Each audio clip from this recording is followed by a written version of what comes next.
Muy buenas noches, tengan todos ustedes. Soy el doctor Eduardo Antonio Lara Pérez. El día de hoy no voy a hablar a nombre del Colegio de Médicos de el Puerto de Veracruz, ni de la Fraternidad Médica por la Salud que represento y que dirijo, sino que va a ser una videoconferencia un poco personal. Por esa razón no puse los logos. Y lleva por título 1968 de los logros de un movimiento al peligro de repetir la historia. Y con el permiso de ustedes, voy a poner una presentación que he preparado porque tenemos un movimiento estudiantil que cumple el día de mañana. Bueno, el día de mañana es la matanza de Tlatelolco. El movimiento empezó desde el Corpus Christi, pero está cumpliendo 57 años. Y muchos de los que vivimos ahí, pues tenemos recuerdos variados. En ese entonces, en 1968, yo era un estudiante que de clase media, eh, antes la clase media es lo que ahora son los pobres, no éramos una familia acomodada. Y realmente era un gran orgullo, una satisfacción llegar a estudiar una carrera. Y yo fui, eh, pues de alguna manera me sentía muy distinguido porque logré entrar a la Escuela Nacional Preparatoria número 1 de San Luis de Alfonso, que era un ícono en ese entonces, porque pues ahí llegaba la gente que al futuro iba a ser la gente más importante para mover los poderes en México. Los presidentes estudiaban ahí, los grandes empresarios, la gente que iba poco a poco haciendo el México que conocemos hoy en día. Y tiene una gran historia la Escuela Nacional Preparatoria, muy cerca del Zócalo, pero en ese entonces, la vida de esa década de los 60 estaba ya, llena de cosas que eran muy naturales y que ahora, pues mucha gente, sobre todo los jóvenes que no vivieron esa época, pues ni siquiera se la pueden imaginar, como el café de chinos, que había muchos cafés de chinos y muchos también muy cerca de la Escuela Nacional Preparatoria y cerca de lo que es el Zócalo actualmente. Y era muy famoso porque hacían el pan y una serie de platillos que era parte de la vida cotidiana del citadino. También en ese entonces, pues ya empezábamos con el tráfico y había un sistema de transporte muy variado, incluyendo los cocodrilos, que fue algo que causó mucha sensación porque fueron vehículos más modernos de su época. También había transporte a través de los trolebuses que utilizaban energía eléctrica. Y de esa manera, poco a poco, se iba gestando y desarrollando lo que es ahora la Ciudad de México. En ese entonces, voy a ponerles un pequeño video para que vean, entiendan un poquito esto. En esta ocasión, recordaremos algunos momentos que quizás viviste en la década de los 60. Esperamos abrir tus recuerdos y que compartas tus experiencias. Si era una tarde de fin de semana en la Alameda, los globos, los paleteros y las familias creaban un ambiente nostálgico en esta fotografía. La lata de Chocomí siempre ha dejado recuerdos en aquellos que vivieron en diferentes décadas, y esta era la versión de los años 60. Cada generación ha tenido diferentes presentaciones de este chocolate en polvo. Así se veía una manifestación en la década de los 60. Durante muchos años, los movimientos sociales han sido parte de la vida en la capital. Este era un cuaderno que se vendió en los años 60 y fue muy famoso por las tablas de multiplicar que tenían en el reverso. ¿Lo recuerdas? ¿Lo llegaste a usar? ¿Cuál tabla de multiplicar te sabías bien y cuál se te dificultaba? Cuéntanos en los comentarios.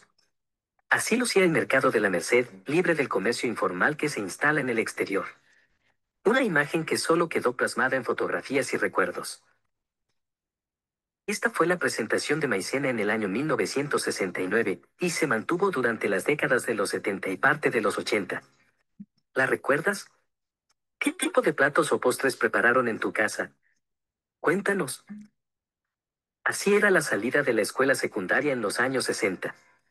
Los uniformes y los útiles escolares eran muy diferentes a los de hoy en día, pero pasar un buen rato con compañeros siempre ha sido igual. Esta es una propaganda de ofertas y novedades de las extintas tiendas del centro mercantil. En ella se ven los aparatos que estaban de moda en el año 1968. ¡Qué recuerdos! Estas eran las obras de ampliación del Paseo de la Reforma hacia el norte. Así se veían los cruces de Reforma y la Avenida Hidalgo. Varias construcciones fueron demolidas para dar paso al proyecto.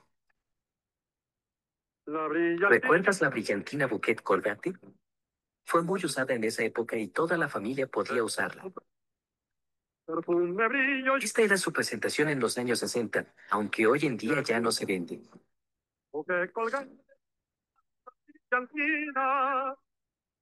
Así se veía la plaza de Tlaxcoaque. Desde hace décadas ha conectado con importantes vialidades en el centro histórico de la Ciudad de México. Muchas cosas de esta zona han cambiado con el paso de los años. Estos artículos eran los que hacían funcionar las radios y televisores en tu hogar, eran los bulbos. Cuando uno se fundía, solo tenías que retirarlo y cambiarlo por otro nuevo. Era muy sencillo. Antes de las grandes torres corporativas y distribuidores viales, así lucía la fuente de petróleos. Jardines, residencias y calles tranquilas la rodeaban. Hoy en día, pasar por ahí es todo un reto. Esta era la lata de leche en polvo nido en los años 60. Su presentación fue evolucionando hasta la que conocemos actualmente, pero esta quedó en los recuerdos de quienes vivieron esa década. Así era una visita al zoológico de Chapultepec. Las jaulas eran más sencillas, pero hoy en día se cuentan con instalaciones más modernas para que los animales estén mejor adaptados y los visitantes puedan verlos mejor. Estos eran dos boletos para partidos de fútbol. En ellos se detallaban los precios y los equipos que iban a jugar. En la actualidad, son más modernos. ¿Alguna vez fuiste a comprar boletos para ver a tu equipo favorito? Así se veían las obras de la línea 1 del metro en el Zócalo. Durante la construcción se descubrieron varios vestigios prehispánicos en esa zona. La ciudad estaba llena de maquinaria y trabajadores. ¿Recuerdas este refresco? ¿Lo has probado? Así se anunciaba en los años 60. Hoy en día, sigue vendiéndose, pero la publicidad de aquellos tiempos era muy diferente a la actual. Esta terraza perteneció al extinto Hotel del Prado, ubicado en la Avenida Juárez, cerca de la Alameda Central. El edificio fue demolido en los años 80, al igual que los otros que aparecen en la foto. Y así recorrimos y recordamos algunos momentos de los años 60. En aquel entonces, debido al presidencialismo y el dominio del PRI, que era el partido del poder, pues había muchas quejas y manifestaciones, pero sobre todo destacaba Jesús Martínez, llamado Palillo, que fue un crítico y que era censurado constantemente porque tenía la habilidad de satirizar y criticar a los políticos. Actualmente los gobernantes, los presidentes y todos los funcionarios se quejan de que hablan mal de ellos y todo, pero es que no conocieron a Palillo. Y era tan famoso porque era el rey de la carpa. Y era una costumbre muy frecuente en la Ciudad de México ir a las carpas. Y ahí decía su sátira política de los momentos políticos que se vivían y enseguida lo iban a detener para llevarlo a los separos, pero los policías, los agentes, se esperaban a que terminara su acto para llevárselo porque también a ellos les encantaba. Él fue un personaje que tuvo un periodo breve en el cine, pues el cine no se adaptaba a las condiciones de crítica porque había mucha censura y los ingresos que tenía contribuyeron en gran parte a lo que es actualmente la ciudad deportiva. De hecho, le hicieron un homenaje, el gobierno, aunque no quería, para reconocer su contribución a la ciudad deportiva, le pusieron a uno de los estadios su nombre. También en ese entonces había gente que criticaba de otra manera, de una manera más fina, no coloquial, ni con groserías, ni en una carpa, sino lo hacía con las letras, como fue el literato Carlos Fuentes. Carlos Fuentes fue criticado y muy perseguido y tuvo que irse al exilio porque pues, los presidentes en turno no les parecía lo que publicaba. Y bueno, aquí están algunas de las obras de Carlos Fuentes que pues se volvieron famosas. Esta, la primera a mi izquierda es La silla del águila, que fue la que confundió a Enrique Peña Nieto, antes de que muriera el maestro, por cierto, se la adjudicó a otro escritor, pero habla de la clase política de manera muy importante, igual que todos los demás, sobre todo tiempo mexicano. Faltó un libro aquí que se llama Fuentes Mexicanas, que también causó mucho revuelo. Y bueno, esta era la Escuela Vecino Nacional de El Preparatoria. Zócalo o Plaza Mayor de la Ciudad de México, el antiguo Colegio de San Ildefonso es uno de los símbolos del centro histórico de la capital mexicana.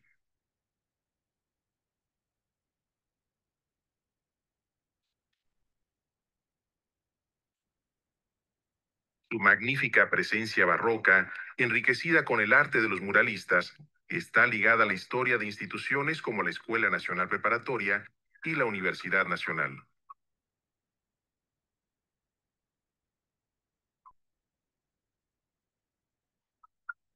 Corazón del barrio universitario del viejo centro de la capital, a la prepa de San Ildefonso, llegaron jóvenes de toda la República con el sueño de iniciar su carrera universitaria.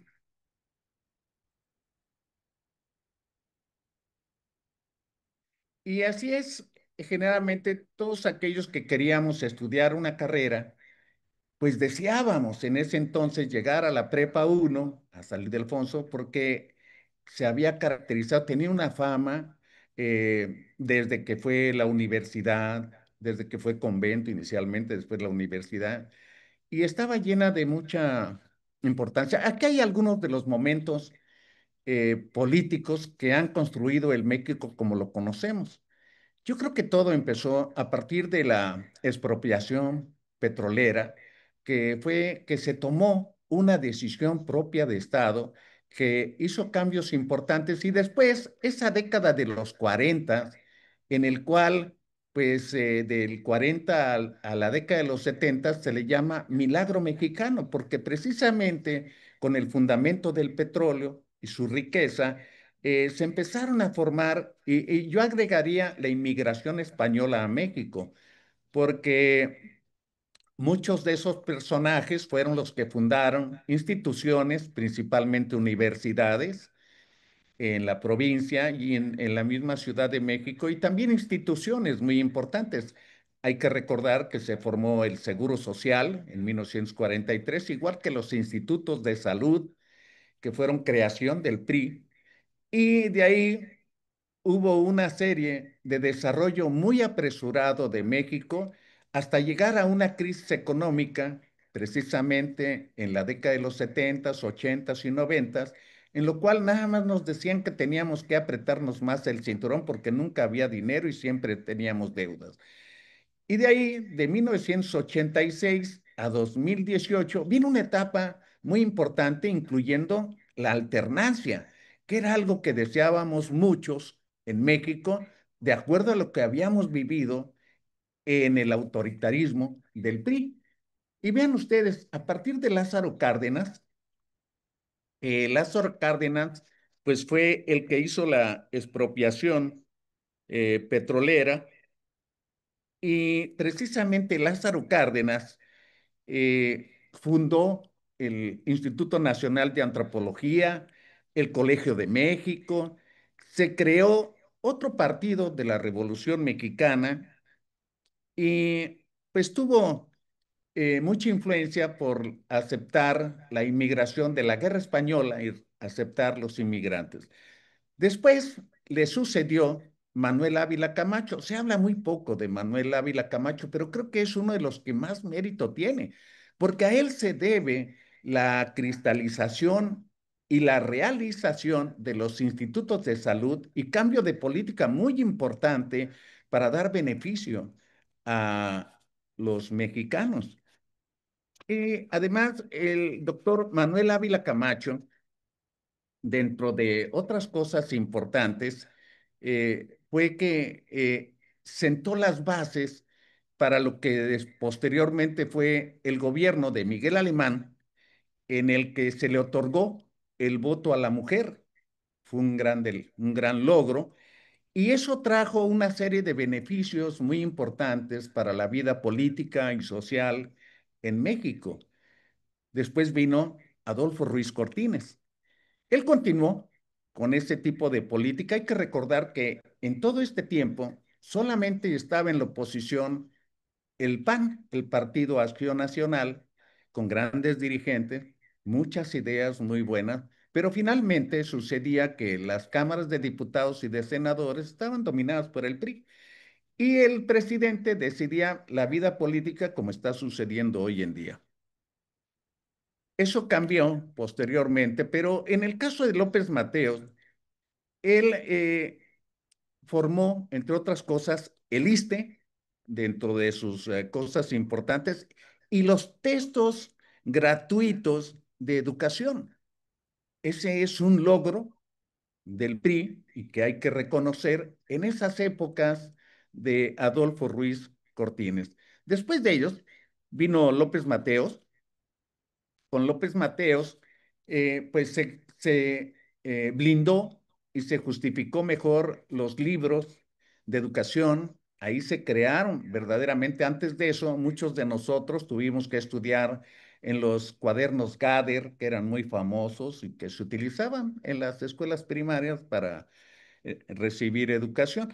Vino después pues el personaje importante de lo que es el movimiento de 1968, el presidente Gustavo Díaz Ordaz Bolaños.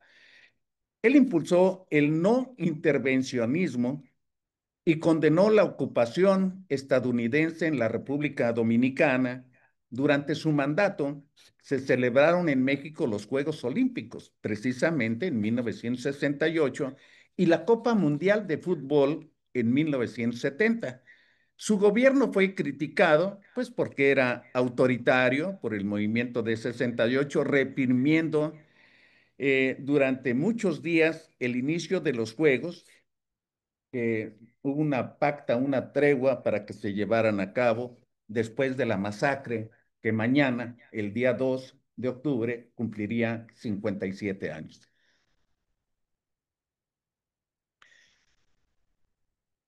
El movimiento estudiantil de 1968. En el verano de 1968, en ejercicio del derecho constitucional de expresar libremente las ideas, se inició una serie de protestas estudiantiles contra las autoridades de la Ciudad de México. Estas manifestaciones fueron reprimidas por la fuerza y desembocaron en el encarcelamiento de algunos de sus participantes, entre ellos empleados y amas de casa. En ese tiempo, los ojos del mundo estaban atentos a lo que ocurría en México, porque por primera vez se realizarían los Juegos Olímpicos en un país latinoamericano.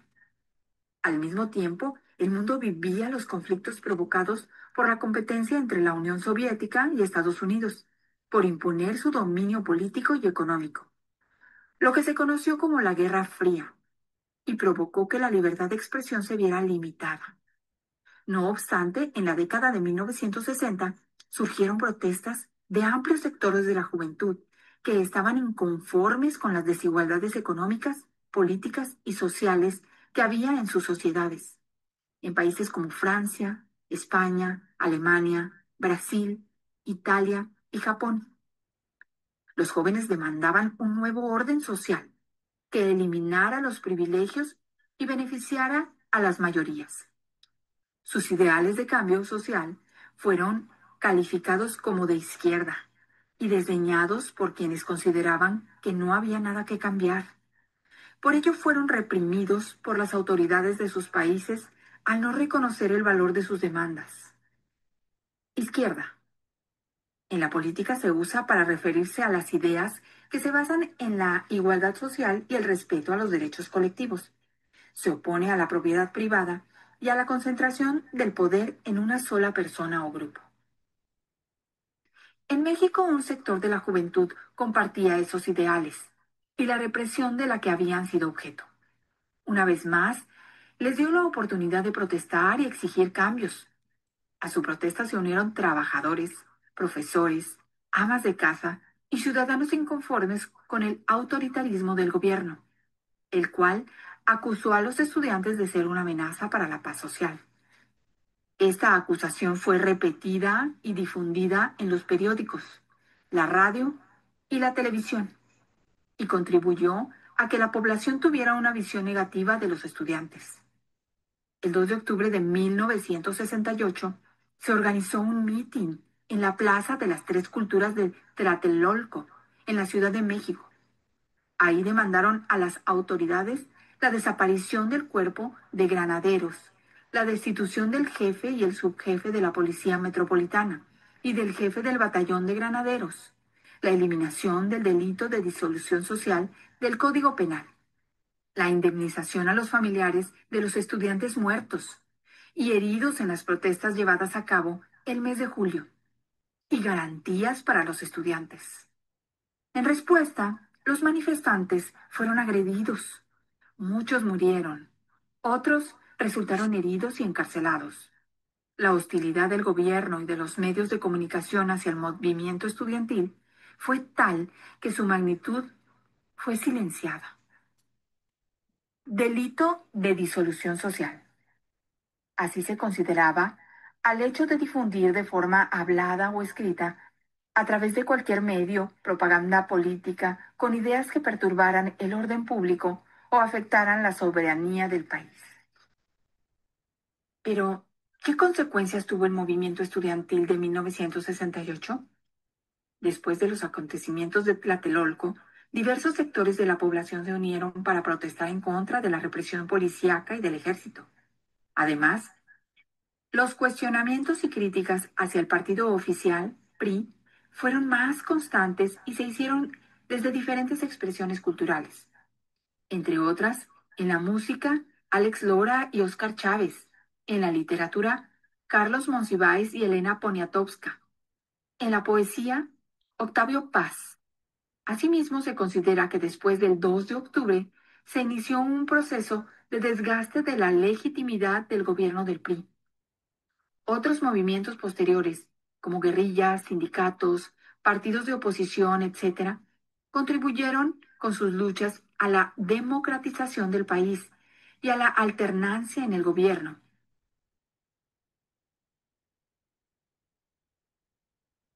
El movimiento Y hace 50 años, en la madrugada del 30 de julio de 1968, exactamente hace 50 años, el ejército destruyó de un bazucazo la puerta labrada del siglo XVIII de la Preparatoria 1, que se encontraba entonces en el Colegio de San Ildefonso, en el centro histórico. Al interior de la prepa se encontraban atrincherados los estudiantes del movimiento estudiantil del 68, luego de una movilización que habían llevado a cabo el día antes en el Zócalo y que habían sido replegados por los granaderos hasta ese lugar. Este bazucazo marcó la primera intervención ordenada por el entonces presidente Gustavo Díaz Ordaz contra los estudiantes. Tras esta acción, la UNAM y el Poli cerraron sus instalaciones.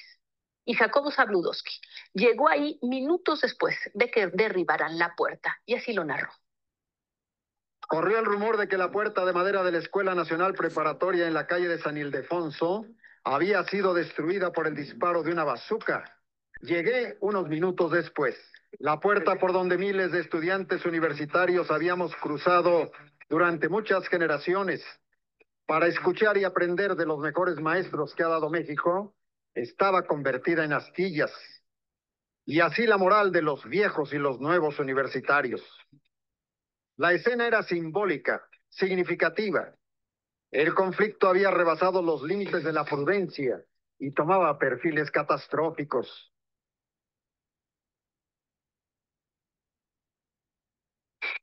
Ya sé sí.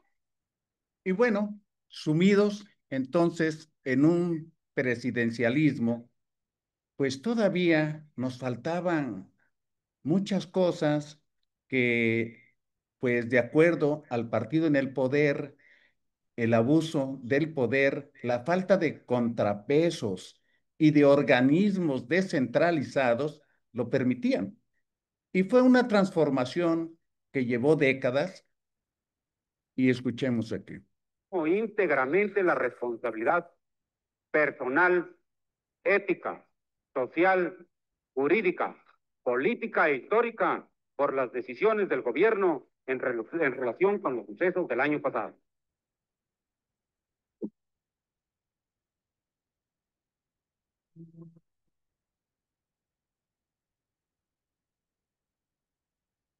Íntegramente.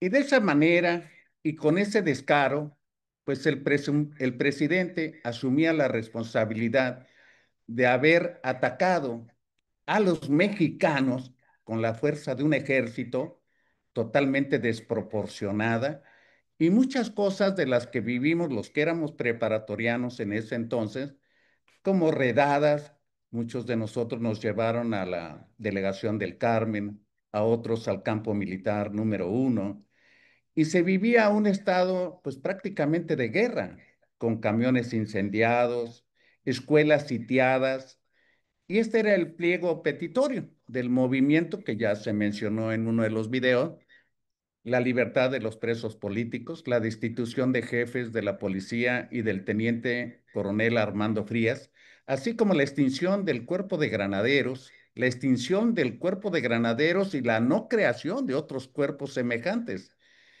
La derogación de los artículos que hablan acerca del delito de disolución social y la indemnización a las familias de los muertos y heridos y el deslinde de los funcionarios. Después de eso vino Luis Echeverría. Y Luis Echeverría, pues se caracterizó por una gran devaluación que el dólar estaba en 12.50 y llegó a costar 25.50.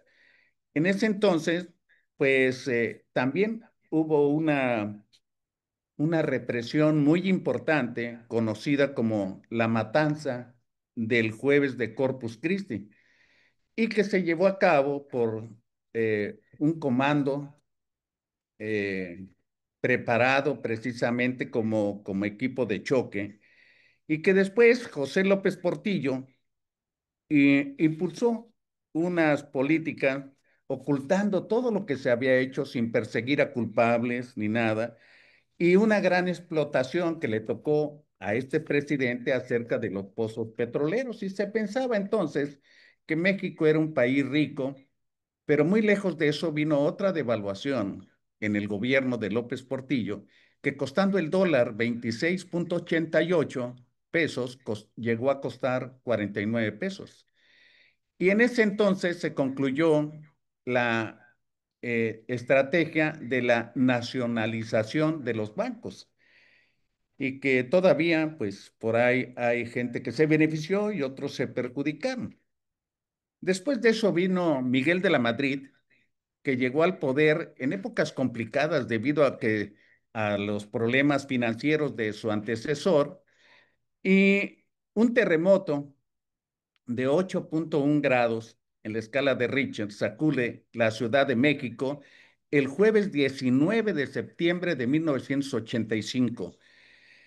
En ese entonces se celebraba en México la Copa Mundial de Fútbol y estaban todos los preparativos y vino esa gran catástrofe que muchos las han de recordar. Hay películas que hablan de eso y se mostró una vez más la solidaridad del pueblo mexicano ante esos hechos tan terribles. Después de él vino Carlos Salinas de Gortari, que ganó las elecciones en 1988 y no reconocida por candidatos de la oposición. Ustedes ya sabrán quién, el que tiene otros datos. Él trajo una privatización masiva de empresas estatales, la firma del Tratado de Libre Comercio de América del Norte, lo que ahora se conoce como el Tratado Comercial, de Canadá, de Estados Unidos y México. Y en ese entonces vino un movimiento de en contra de las políticas del gobierno, que fue el Ejército Zapatista de Liberación Nacional. Quiero mencionar que sobre todo en Guerrero había habido antecedentes previos con Genaro Vázquez y otro que ahorita se me fue el nombre, pero existían ya antecedentes de que pues, la gente estaba molesta con lo que estaba sucediendo y el abuso de poder de los gobiernos priistas y por esa razón y de acuerdo a a lo que había sucedido en el movimiento de 68, después en el 71 y todos los movimientos estudiantiles de trabajadores, se crea el 6 de junio de 1990 la Comisión de Nacional de los Derechos Humanos. Y esto, pues, tuvo su reforma constitucional el día 28 de enero de 1992 y hasta 1999 se llevó a cabo el reconocimiento como organismo autónomo. Eso quiere decir, no estaba regido por el gobierno. Y quiero recordarles que en ese entonces el PRI organizaba las elecciones presidenciales o las elecciones, él convocaba y calificaba y decía quién había ganado, cosa que parece ser que vamos llegando a eso. Y bueno, se creó precisamente la Comisión de los Derechos Humanos, pues con esta intención.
Y bueno, precisamente otro de los logros importantes, eh, aparte de los derechos humanos, fue la creación del Instituto Nacional de Transparencia y Acceso a la Información y Protección de Datos.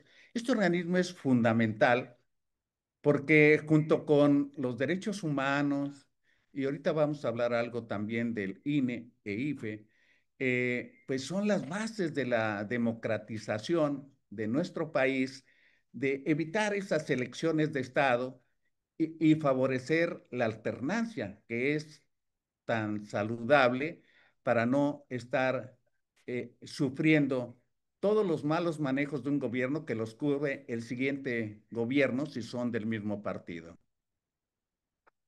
El Instituto Nacional de Transparencia, Acceso a la Información y Protección de Datos Personales puso en marcha desde mayo de 2016 el proyecto tecnológico que permite realizar solicitudes de información y consultar todos los datos de los 3 órdenes de gobierno. Así lo señaló en una entrevista exclusiva para Meganoticias TVC José Luis Santana, director general de Tecnologías de la Información del INAI. Y a través de un solo portal se puede tener acceso a los casi 8,000 sujetos obligados del país, en donde están todos los sujetos obligados de los diferentes niveles de gobierno, específicamente el Ejecutivo, Legislativo, Judicial. ¿El uso de esta herramienta podrá aminorar los tan mencionados casos de corrupción que engalanan a nuestro país? Y esto contribuirá a que de manera muy particular pues las personas puedan ejercer este derecho, puedan consultar toda esta información y con ella puedan llevar algunas acciones, digamos que pudiera ser esta parte de combate a la corrupción. Pero, ¿cuáles son los pasos a seguir para utilizar esta herramienta? Pues ya una vez que uno genere esta cuenta e ingresa a la Plataforma Nacional de Transparencia, entonces hay que ingresar a la parte central en donde se muestra una sección que indica que es el CISAI, el Sistema de Información de Solicitudes de Información, y entonces en si le damos un clic, aparecerá una pantalla en donde nos va a indicar que podremos hacer solicitudes de información de acceso o de datos personales. Lo invitamos a ingresar a la página www.plataformadetransparencia.org.mx, en donde podrá realizar la solicitud que usted crea conveniente. Ramón Ramírez, Mega Noticias, TVC. El Instituto Bueno, eso ya no va a ser posible porque ya desapareció otro organismo que se fue creando por décadas. Y de aquí, pues, estos presidentes son los que le dieron forma al Instituto Federal Electoral. Salinas de Gortari, principalmente Ernesto Zedillo, Ponce de León, y fue precisamente el último presidente priista, y con eso se garantizó la democracia en México al tener un partido en el gobierno diferente al PRI. Hubo dos sexenios panistas con Vicente Fox, que entre otras cosas, pues tenía tanto la Cámara de Diputados como la de Senadores en contra. Entonces, pues hizo lo que le permitían los diputados y los senadores. Y después viene Felipe Calderón, que se menciona casi todos los días, ¿verdad?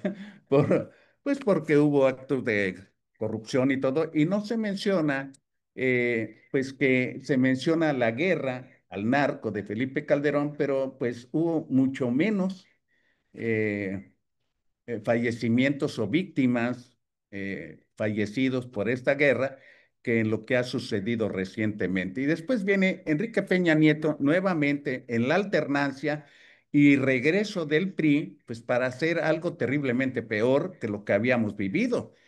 Sin embargo, en el gobierno de Enrique Peña Nieto se metieron bueno, quiero mencionar que Salinas de Gortari, en su gobierno, metieron preso a su hermano por actos de corrupción. Y en el caso de Enrique Peña Nieto, varios de sus gobernadores en ese entonces también fueron perseguidos y los metieron presos. Y siguen presos algunos de ellos. Ya después, en el gobierno de Enrique Peña Nieto, se transforma el Instituto Federal Electoral al Instituto Nacional Electoral, después de 14 años de estar funcionando, y ahora darle un matiz un poco más democrático con organismos, pues que ahora nuevamente en estos gobiernos de Morena pues se han alterado a tal grado que parece ser que pues ya no funciona como funcionaba y vemos muy difícil la alternancia. Entonces, nada más para recordar acerca de Carlos Salinas de Gortari, que tanto se mencionaba cosas negativas y frecuentemente lo critican.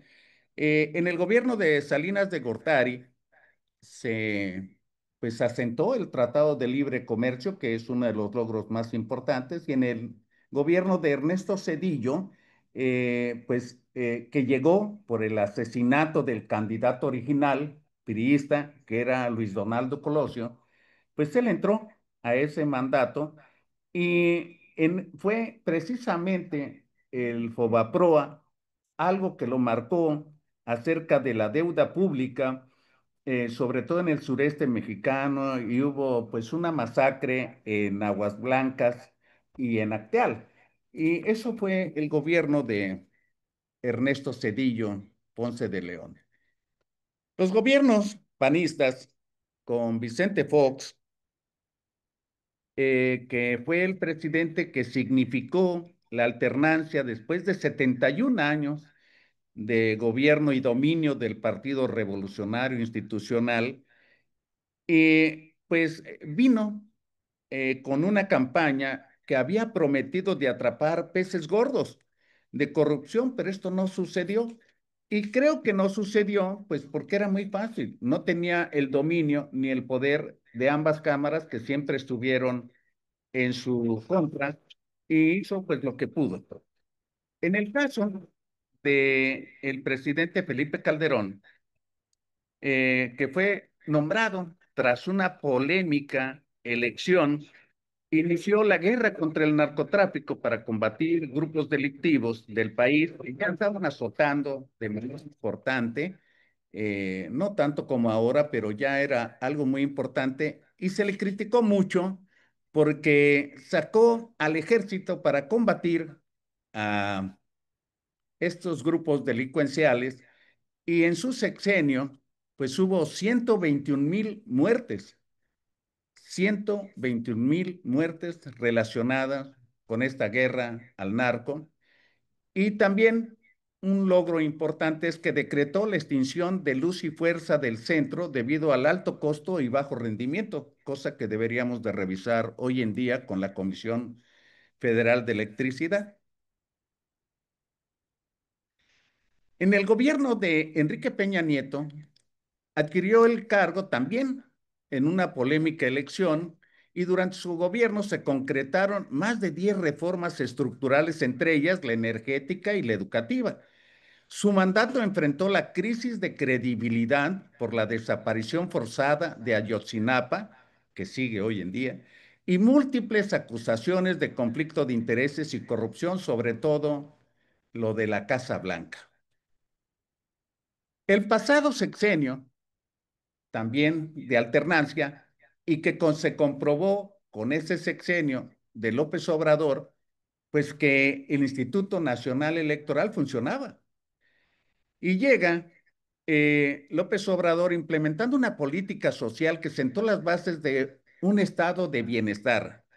Según sus palabras, se redujeron los problemas de pobreza, según sus palabras, y se logró estabilidad macroeconómica además de importantes obras de infraestructura. Bueno, obras que no están produciendo a los mexicanos y que costaron mucho dinero. Creo que todos las conocen. El aeropuerto del AIFA, la refinería de Dos Bocas, el Tren Maya y otros por ahí que no vienen ni al caso mencionarnos, como la rifa del avión, la línea mexicana de aviación, en fin, no obstante, hubo desafíos en su sexenio en salud y seguridad.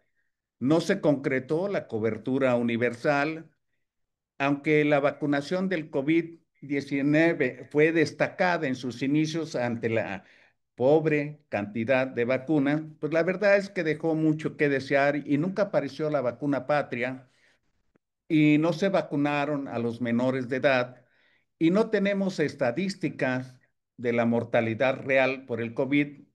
Oficialmente se dice que fueron 300 y tantos miles, pero otros investigadores hablan de 800,000 muertes por el mal manejo de la pandemia, la poca inversión que se hizo en gastos, solamente de menos del 1% del Producto Interno Bruto, y el 2,8 que se destinaba para otros países, incluso latinoamericanos, que invirtieron el 6 y 7% del Producto Interno Bruto. Por otro lado, se mencionó que se habían disminuido los delitos de alto impacto, pero es todo lo contrario. Se aumentaron y llegaron la mortalidad en el sexenio de López Obrador a casi 190,000 fallecidos por esta razón. Y ven ustedes qué es lo que ha pasado en una línea del tiempo. Desde 1920 hasta 2025, ya con el gobierno actual de la primera presidenta, la doctora Sheinbaum, pues qué es lo que ha pasado con respecto a los partidos políticos. La mayoría son del PRI, hemos tenido 2 gobiernos del PAN, un regreso del PRI y llevamos un sexenio y un año de gobiernos de Morena y toda esta deuda que había hasta Peña Nieto ahora se ha duplicado, la deuda interna del país. El Instituto.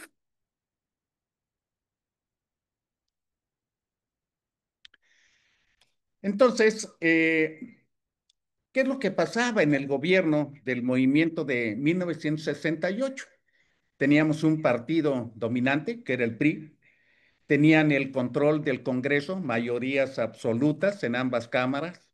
El legislativo funcionaba como una extensión del ejecutivo. El presidencialismo era el presidente, la figura más importante y casi absoluta del poder, simplemente definía con un dedazo las políticas públicas centralizadas, desarrolladas y enfocadas en la modernización y crecimiento económico. La corrupción, que aunque menos visibles que en décadas posteriores, eran muy importantes por el clientelismo, influyentismo y favoritismo político. El nepotismo e influyentismo con cargos públicos y gubernamentales, aunque se mantenía en el discurso de moralidad oficial, la represión y control social, mano dura frente a la disidencia, la crítica terrible. Muchos periodistas tuvieron que huir del país. La seguridad relativamente estable, pero a costa de autoritarismo y represión. La salud y educación en expansión, con fuerte inversión pública en infraestructura, aunque limitada en cobertura rural principalmente en las grandes ciudades, fue el desarrollo de grandes centros médicos y los organismos autónomos que no existían, todo estaba bajo el control presidencial. Eso es lo que era el gobierno del PRI de la década de los 60 y 70. ¿Qué es lo que está pasando con el gobierno de Morena, tanto con López Obrador y ahora con la doctora Sheinbaum? Es un partido dominante. Morena ocupa un rol hegemónico con oposición debilitada y fragmentada. Está controlando el Congreso con mayorías simples y en algunos momentos calificadas. Eh, con la iniciativa presidencial, pues prácticamente asegurada. Estamos volviendo al presidencialismo. El presidente concede poder político, impulsa reformas constitucionales y marca la agenda nacional. Las políticas públicas nuevamente vuelven a ser centralizadas con programas sociales masivos y énfasis en obras insignia, tendencia al debilitamiento de contrapesos institucionales, corrupción que persisten escándalos familiares, en contratos, aliados políticos, aunque el discurso oficial se centra en el combate a la corrupción, nepotismo e influyentismo notorio en nombramientos de familiares y cercanos a cargos estratégicos, represión y control social con menos violencia política directa contra la disidencia estudiantil o social que a diferencia de 1968, pero existe un hostigamiento mediático, uso político de las fuerzas, militarización de funciones de civiles que pues están ocupándoles los militares y hablamos de puertos, aduanas, construcciones y la seguridad con una grave crisis con homicidios y crimen organizado en expansión, con un déficit de control territorial por parte del gobierno. Ya, ¿qué digamos de la salud y la educación? Recortes presupuestales, desaparición de programas, desabasto de medicinas, rezago educativo pospandemia y de los organismos autónomos, pues desaparición de todo lo que costó en décadas, como el Instituto Nacional del Acceso a la Información y el INE, que está en debate, más la Comisión de Derechos Humanos, que no sabemos realmente cuál es su función actualmente. Hemos visto muertes de migrantes y cosas por el estilo sin que se pronunciase. En fin, hay similitudes entre el PRI y Morena. La primera de ellas es que es el partido dominante con el control del Congreso. La segunda es que es presidencialismo fuerte y centralista. Hay nepotismo, influyentismo y clientelismo político. Desconfianza en organismos autónomos o en inexistencia y en el uso del discurso oficial para legitimar la concentración del poder, diciendo que todo lo hacen por el pueblo y que primero los pobres. ¿Cuáles son las diferencias clave entonces entre el PRI de Díaz Ordaz y Morena, el actual gobierno, el actual partido del poder? Con Díaz Ordaz, la estabilidad y crecimiento económico con autoritarismo represivo. En Morena, mayor apertura mediática y libertad de protesta, pero con crisis estructural en seguridad, salud y educación. Con Díaz Ordaz había modernización y disciplina institucional. Con Morena hay populismo, debilitamiento de instituciones técnicas, militarización y déficit de resultados de seguridad. ¿Qué es lo que ha pasado entonces con el crecimiento y rezago de México durante décadas? En la década de los 40 y 70, llamado el milagro mexicano, pues hubo un crecimiento poblacional que se debió precisamente al descenso de la mortalidad y el aumento de la fecundidad. El crecimiento económico, a pesar de la industrialización y el proteccionismo económico, impulsaron el Producto Interno Bruto. El crecimiento poblacional generó demandas crecientes de servicios básicos, vivienda, salud y empleo. Esto llevó a un aumento de la población urbana y los servicios, pero también con problemas de contaminación y desigualdad. El rezago, la migración del campo a la ciudad fue significativa, pero la realidad era que solo la minoría lograba acceder a un empleo formal con seguridad social, lo que exacerbó el rezago en ciertos sectores. Para la década de 1980, el crecimiento económico en esta década se caracterizó por un bajo crecimiento del Producto Interno Bruto de apenas el 1.2%. En promedio, marcando el fin de la bonanza económica que se había vivido en décadas anteriores. Con un rezago, el estancamiento económico combinado con los efectos de crisis previas y el rápido crecimiento demográfico contribuyó a un aumento de la desigualdad y la pobreza. Para la década de los 90, el crecimiento económico, una recuperación económica con un crecimiento promedio anual de 3.5, influenciado por la apertura internacional. Hay que recordar que empezó el Tratado de Libre Comercio. El crecimiento poblacional, la tasa de crecimiento poblacional también disminuyó significativamente, principalmente por un notable descenso de la fecundidad.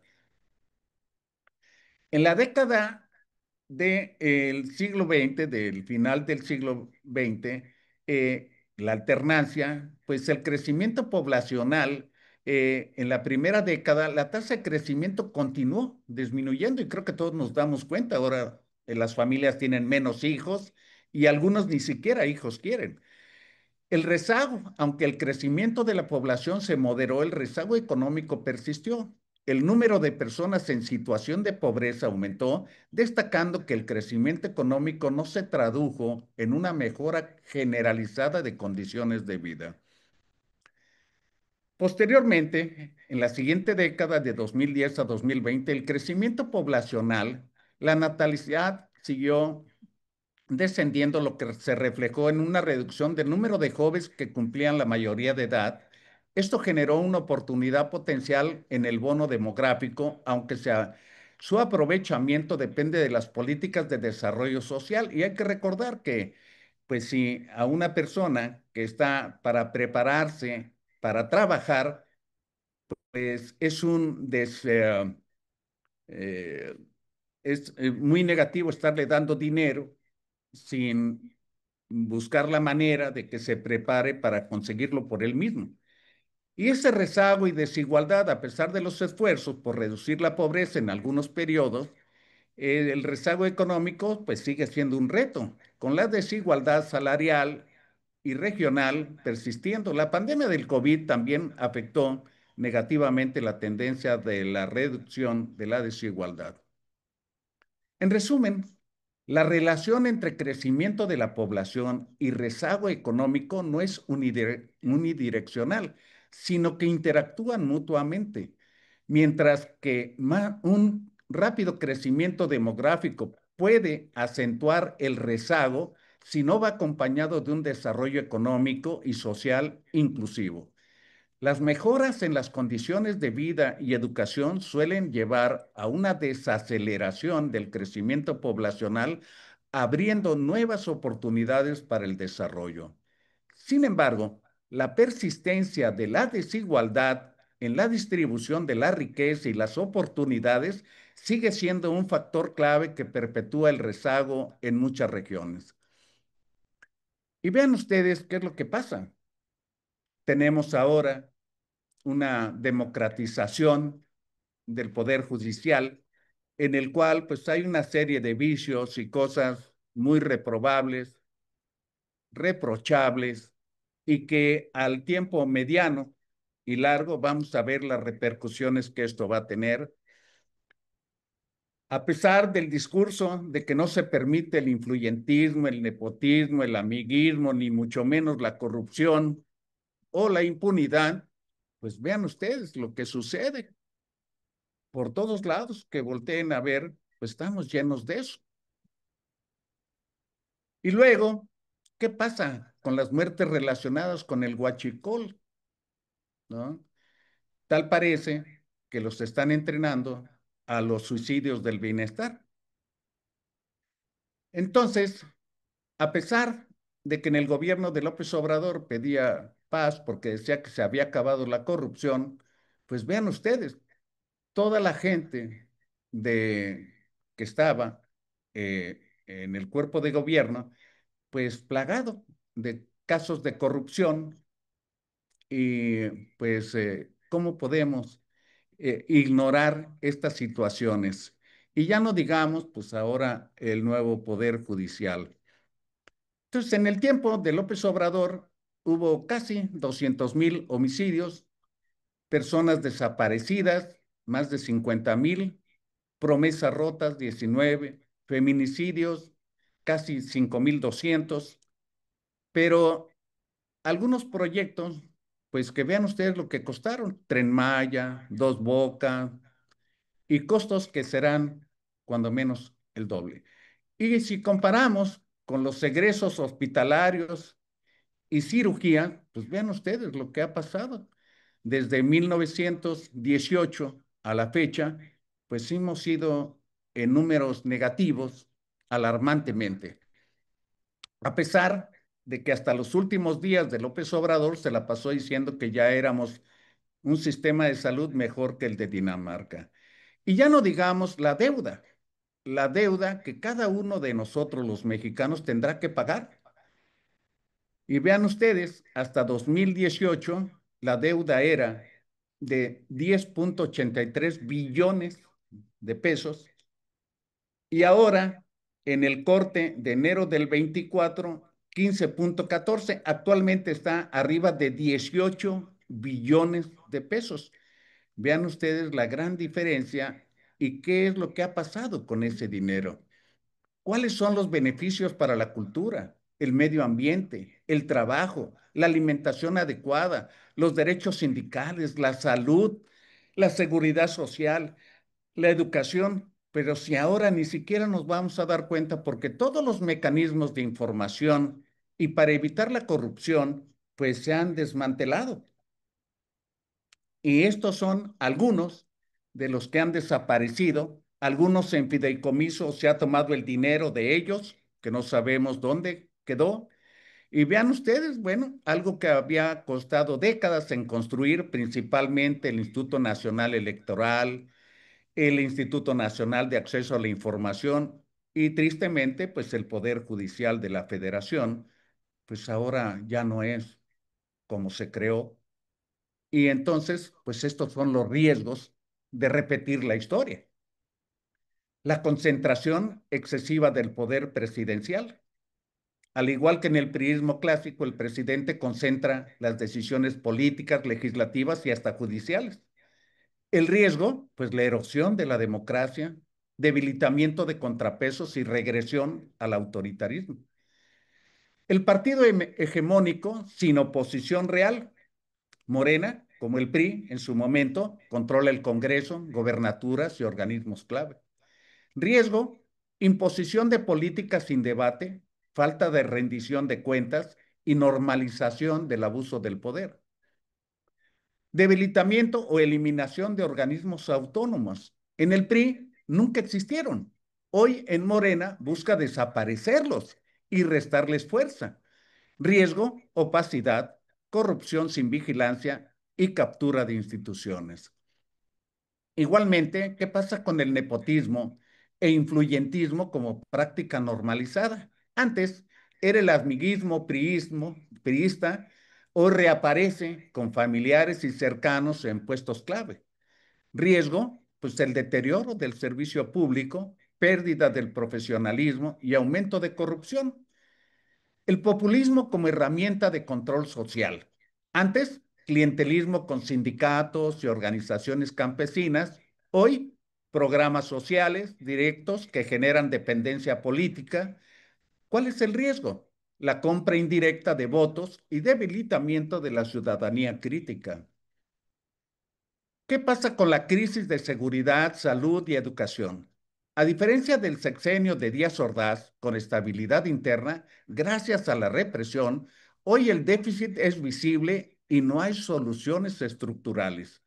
¿Cuál es el riesgo? Que la sociedad tolere deterioro institucional a cambio de dádivas sociales, debilitamiento de la exigencia ciudadana. ¿Cuáles son los factores distintos que podrían influir para la repetición? Primero, pues mayor acceso a la información y redes sociales, porque es de esta manera más difícil ocultar los abusos del poder. Presión internacional y tratados que exigen mínimos democráticos. Vamos a ver cómo nos va ahora con el Tratado de Libre Comercio. Sociedad civil más organizada, aunque más fragmentada. Todo el sexenio de López Obrador se la pasó dividiendo al país entre chairos y neoliberales, fifís, etcétera, con estigmatización, pues que está muy lejos de lograr la unidad nacional. Y las elecciones más competidas, todavía con márgenes de alternancia posible. Ojalá, pues eso se pudiera. ¿Cuál es la conclusión? El riesgo principal es un retroceso democrático hacia un nuevo presidencialismo autoritario con partido dominante, corrupción normalizada y desaparición de contrapesos. La diferencia es que hoy la represión abierta al estilo de 1968 es menos viable, pero podría sustituirse por hostigamiento mediático, judicialización selectiva y militarización. La historia se repite incesantemente para aquellos que se niegan a aprender del pasado. Aquellos que no conocen la historia están condenados a repetirla. Todos queremos educación de calidad para sus hijos, pero nadie dice, voy a educar bien a mi hijo en casa. 2 de octubre no se olvida. Y bueno, este es un brevísimo panorama del por qué le puse como título de los logros de lo que se había obtenido del movimiento de 1968 al peligro inminente, al menos así lo veo yo, de repetir la historia de ese presidencialismo y autoritarismo dominado por un solo partido en el poder. No sé si alguien quiere hacer algún comentario. Adelante, maestro. Doctor Arturo Loredo Abdala. Bueno, tengo que felicitarte por la organización de esta presentación, que ha sido muy interesante. Yo he vivido o viví todos los aspectos que has señalado de una manera pues presencial, algunas de ellas, pero Yo diría que, por ejemplo, una diferencia entre lo que hay ahorita y lo que había con Díaz Ordaz es que el gabinete de Díaz Ordaz era gente preparada. Era gente, se lucía en las relaciones exteriores, se lucía en otros organismos fuera de nuestro país y bueno, pues mantenía una buena posición para México. Tan es así que se logró la, la sede de los Juegos Olímpicos en 68 y del campeonato de fútbol en 70. Ahora solamente ha existido una persona que controla todo, todo lo sabe, desde medicina, de educación, de leyes, de todo, todo. No permite que nadie participe y por lo tanto, pues bueno, eso es una manifestación de una tiranía terrible. Y lo que se está logrando y que se viene trabajando desde hace mucho es que la gente, los mexicanos, estén menos preparados, más ignorantes de lo que antes. Entonces eso te hace ya un dependiente absoluto del dinero. Y si te regalan una miseria, pues bueno, bienvenido, porque no puedes obtener de otra manera la economía para sostener tu hogar, en fin, todas esas cosas. Yo creo que ahorita estamos viendo un momento muy grave en la universidad. Un chico de 19 años asesina a un chico de 16 años y lesiona a un trabajador. Se habla de que es un chico que tiene un problema mental, pero que pertenece a unas células de unos grupos que ahora están creciendo, no solamente en México, en Estados Unidos, en Canadá, en Inglaterra, y son grupos minúsculos al parecer, pero que tienen una tendencia a al extremo de la agresividad, de la violencia. Y ahí vamos. Y si la universidad ahorita tiene varias facultades y preparatorias cerradas para que esta situación que sucedió la semana pasada y ahora con el 2 de octubre que está señalando, no vaya a ser un polvorín que explote en un momento dado, no solamente para la universidad, sino para que se unan también en un momento dado el Politécnico, las otras universidades, tanto de gobierno como privadas. En fin, yo creo que estamos ahí en un polvorín y esperemos que no ocurra nada. Las decisiones del gobierno de Estados Unidos,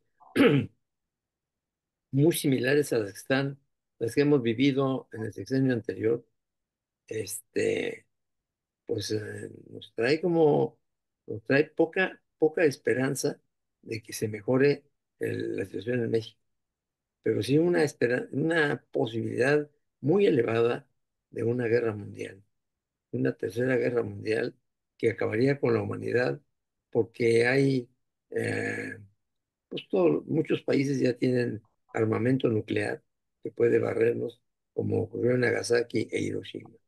Entonces, yo creo que los jóvenes que no están participando en la realización de situaciones que permitan mejorar la condición socioeconómica de nuestro país, deben despertar, deben estar alertos, atentos a lo que nos puede suceder en un momento dado.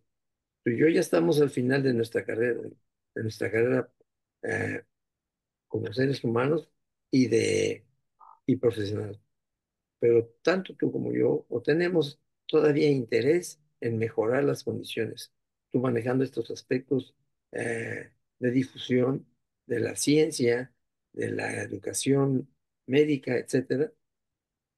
Y bueno, yo tratando de que no haya niños maltratados, de que no haya violencia en nuestros niños, que sean respetados sus derechos. En fin, son una serie de cosas que todavía tenemos el interés y, y la fuerza y las ganas para hacerlo. Ojalá que nos estén escuchando otras personas que que realmente piensen que podemos mejorar. Acabo de también de estar en la sesión de la Academia Nacional de Medicina y se ven los avances en ciertos aspectos para la atención del adulto y del adulto mayor. Podemos hacerlo, pero tratar de no ser este, parte de una negligencia eh, política, profesional, en fin, como seres, yo creo que seres humanos debemos estar muy atentos para evitar que se repita el fenómeno de 1968. Felicidades por tu presentación. Muchas gracias por darme la oportunidad de expresar ciertos aspectos en esta reunión. Al contrario, maestro, siempre es bienvenido su punto de vista y además fue muy completo y muy oportuno. Yo quiero agregar para, antes de cerrar esta transmisión, que no debemos de olvidar que cada uno de nosotros es importante. No debemos de olvidar que México no le pertenece a los políticos. México le pertenece a los mexicanos, sus montañas, sus cielos, sus mares. Y entonces, si es algo de nosotros, deberíamos de cuidarlo, como cuidamos lo que nos pertenece. Y también, ¿qué es lo que me hace sentir orgullo por México? Bueno, pues porque amo esta tierra. Y si amo esta tierra, la voy a cuidar, la voy a procurar, la voy a defender. No solamente con el himno nacional o con esta serie de cosas que se andan diciendo últimamente, sino yo puedo ser mejor. Los mexicanos somos mejores y quiero aprovechar porque creo que la verdadera educación para hacer los cambios que México necesita empieza en la casa, empieza en el hogar, empieza en las familias. Y por eso, en este mes de noviembre que vamos a tener el simposio de crianza con propósito, creo que es una semilla para que hagamos conciencia, primero, de que todos somos iguales, de que todos merecemos respeto y que todos debemos de tener oportunidades. ¿De qué? De arrancar parejo en lo que sea posible, desde el nacimiento, en la educación, en los trabajos. En todo eso deberíamos de tener esa oportunidad. Bueno, está pidiendo Minerva Cadena la palabra. A ver, enciende tu cámara, por favor. Adelante, Buenas, Mine. buenas Buenas. noches, doctor. Bueno, muchas gracias por la invitación. Saludos a todos, en esta ponencia y también es un tema que nos ayuda a reflexionar como mexicanos en lo que estamos haciendo, cómo se va desarrollando la historia. Eso me gustó de la ponencia, ¿no? Y el análisis tan profundo que le hiciste, la comparación con la historia antes de que terminara el siglo XX y ahorita con lo que estamos arrancando ya en un cuarto de este siglo XXI. Sí, entonces es un tema de mucha reflexión y mucho análisis y seguir investigando y aprendiendo. Muchas gracias. Muy amable, muchas gracias. Y Fíjate que, excelente, felicitaciones. gracias. Y un Eh, abrazo. Se ha hablado, en el aspecto de la salud, se ha hablado de que se han hecho hospitales, pero es una cuestión tan desproporcionada. La Ciudad de México en 1968 no llegaba a 5 millones de habitantes. Sin embargo, se habían hecho instalaciones que hoy en día se están destruyendo, como el metro. Precisamente en 1968 se construyó el metro, se inauguró en 1969 y la línea que se construyó en aquel entonces, que fue la línea uno, la primera, sigue funcionando perfectamente. Todas las que se construyeron después de 30 años que está en el poder, la alternancia del PRI, pues incluyendo ahora las inundaciones, los baches, los problemas de circulación, pues no tuvieron la proyección y está muy en relación a lo que mencionó el doctor Loredo, porque no es solamente de fidelidad al presidente el que ocupe un cargo alguien. Realmente a mí me daría vergüenza que me nombraran de algo que desconozco, pues siempre debe de haber un mexicano que esté más preparado que yo y ese mexicano debería de tomar las decisiones y soluciones que México necesita, no nada más ocupar un puesto y que sigan pasando las cosas. Y así entonces puedo hablar de muchos aspectos porque fuera de la década de los 70 que se construyeron la mayor parte del seguro social en la Ciudad de México, ha doblado su población fácilmente y siguen siendo las mismas unidades que están atendiendo el doble de la población de lo que fueron proyectadas. Entonces, yo creo que merece un análisis. Aquí en Veracruz, de las instituciones, de las áreas físicas, los hospitales que se construyeron en la década de los 70 siguen siendo los mismos, pero la población de Veracruz ahora tiene el 120% de lo que tenía. Entonces yo creo que no ha sido proporcional para nada y es muy difícil pues cubrir con tan poquito, con tan poca infraestructura, sin invertir dinero, el que se solucione el derecho a la salud. En fin, me desvío un poco porque en realidad lo más importante es alertarles que estamos repitiendo la historia, que tenemos ese peligro que está pasando directamente, lo podemos ver. Y tal parece que no nos importara. Debemos de empezar por cada uno de nosotros en nuestro hogar, tratando de enseñarle buenas cosas a nuestros hijos, a nuestros nietos, censurar lo que pasa, porque vemos actos de rapiña cuando un camión se accidenta, vemos a padre o madre que le dicen a un niño pequeño que se robe algo y que no lo vean. O sea, le están enseñando a delinquir. Deberíamos de cambiar en el hogar de enseñar cosas buenas. Me encanta decir este ejemplo, pero realmente creo que es muy impactante. Pero cada vez que oímos en los noticieros con tanta frecuencia que encontraron un encostalado, que lo descuartizaron, que la cabeza la aventaron por un lado y todo, lo primero que yo pienso es, esa persona que fue capaz de hacer eso, ¿cómo habrá sido su infancia? ¿Quién lo cuidó? ¿Qué fue lo que aprendió? ¿Qué fue lo que le enseñaron para que llegue a hacer ese tipo de cosas? Entonces, una invitación primero a que empecemos por nosotros tratando de ser buenos mexicanos, que queramos realmente a México, que pensemos muy bien nuestro voto y todo lo que está pasando, porque todo lo que pasa políticamente nos va a afectar. No nos hagamos de la vista gorda, no nos volteemos para otro lado. Debemos de ser críticos y exigirle, pues, a nuestros empleados, que son la gente del gobierno, son empleados de nosotros. Ellos tienen su salario por el impuesto de los mexicanos y estar pidiendo como administradores en qué se está gastando el dinero, cuál va a ser el beneficio. Eso me parece muy importante. Maestro Loredo, adelante. Brevemente, señalar dos aspectos. La conservación de una familia nuclear para que desde ahí podamos desarrollar seres humanos adecuados para enfrentarse a las situaciones que se le presenten en la vida a los niños, fundamentalmente. Mantener el control de una permanencia de una familia nuclear. Ahora es muy difícil. Dentro de la familia nuclear, las funciones del papá y la mamá se han modificado sustancialmente porque pues, los dos tienen que trabajar, el dinero no alcanza, en fin. Entonces eso ocasiona no solamente resolver probablemente el aspecto económico, sino que se descuida la atención a los niños. Y esto es fundamental. Si no los manejamos, si no empoderamos a un niño para el papá, con el papá y la mamá, entonces va a ocurrir la deserción escolar, va a ocurrir el acercamiento a las adicciones, el pensamiento suicida, en fin, todas esas situaciones que vemos en los adolescentes con mayor frecuencia.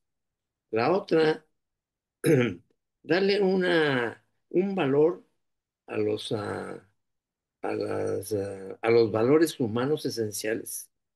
Yo estoy promoviendo que 5 valores se generalicen en todo nuestro accionar cotidiano. El respeto, el orden, la disciplina, la tolerancia y la honestidad. Si los manejamos todos, médicos o, o seres o mexicanos, como tú lo dices, mexicanos que trabajemos por México en nuestro hogar, después en nuestra familia, en nuestro barrio, en nuestra iglesia, en nuestro hospital, etcétera. Yo creo que podemos de esta manera hacerle frente a los terribles cánceres que nos están rodeando en el aspecto social. Entonces, bueno, pensemos todos a ver qué podemos aportar cada uno de nosotros y los médicos no vamos a derrotar los determinantes sociales para la salud, pero vamos a hacer algo por un paciente que esté solicitando nuestra atención. Entonces yo creo que eso debemos de trabajarlo todos los médicos, todos las personas que nos están escuchando y poco a poquito tratar de lograr un mejor México, un México que teníamos de veras muy, muy interesante y muy bonito, pero que ahora pues estamos en un tris de perder.